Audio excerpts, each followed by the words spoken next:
I would highly recommend anybody who's listening to this, if you have things just lying around in your house and you think that you can sell them, don't get attached to them, please. Like, they're just things. Just imagine money in your pocket would be way better because then you can use it for things that you actually want more than the thing that you already have there. The business bubble. Sell utilities and appliances. So things that people find useful, that people use every day. For example, I don't know, a blender, something that people use when they cook. People use for their keys, for maybe an ice chest, maybe whatever it may be that people can use on a fairly regular basis. That is something great that you want to sell. The second thing that you want to sell is electronics that are rightly timed and in good shape. Maybe it's a fad, maybe it's something that a lot of people used back in the day, and a lot of people are used to it still. For example, alarm clocks. Interestingly enough, I thought that people were not going to want to buy alarm clocks because you have, first of all, a clock and an alarm system in your own phone. But funny enough, people who are like, you know, kind of old, they like to buy that because they're used to it. Try to look for things that people, for say a demographic, maybe a certain age group, they grew up with and they still use it to this day, even though millennials and people who are born later on don't use it this much. Number three, I guess it would be sell stuff for women. Girls use a lot of things for, beauty products. Girls would pay for them. They will pay for a good deal as well because they know just how expensive they can be. They sold a thing that you use it so that your hair can become like smoother and silkier. So yeah, I sold two of them fairly quickly. Also, the fourth of the things that you should sell are alarm clocks.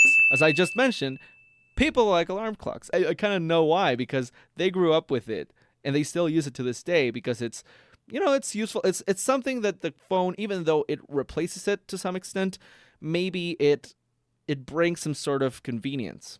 And people always want to be comfortable. They will buy comfiness. People that are from, let's say, like around 30 and up, they still use alarm clocks a lot. And the moment that I posted the alarm clock, I got, like, no kidding, in total 40 requests.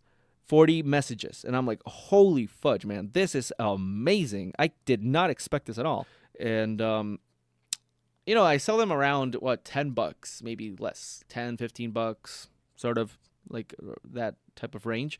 And in 3 days, by the way, I've been able to make 50,000 colones, which means right around 90 to 80 something bucks. I mean, in 3 days. I mean, that's pretty cool. But just selling crap on the internet. So I would highly recommend anybody who's listening to this, if you have things just lying around in your house and you think that you can sell them, don't get attached to them, please. Like, they're just things. Just imagine money in your pocket would be way better because then you can use it for things that you actually want more than the thing that you already have there. So really, I encourage you to look around your house for things that you can sell and that can give you some sort of maybe a little stability, maybe, nice dinner, nice lunch. You can use it for that. Some little expenses here and there. It makes your time a little bit more productive. So I really recommend that for sure. I'm hooked on it. Honestly, I love to go and sell the thing and people giving me money for it. I'm like, oh, it's so cool. And talking with the buyers and the sellers, and it's so cool. I love it. I love that world, and that's why this is the business bubble, and this is the place where I get to express my experiences, my losses, my wins, my reality of trying to become a businessman, and just getting immersed in this world with you guys, my audience. So I thank you very much. Thank you very much for listening, and I think I'll see you guys in the next one. Take care. Bye-bye.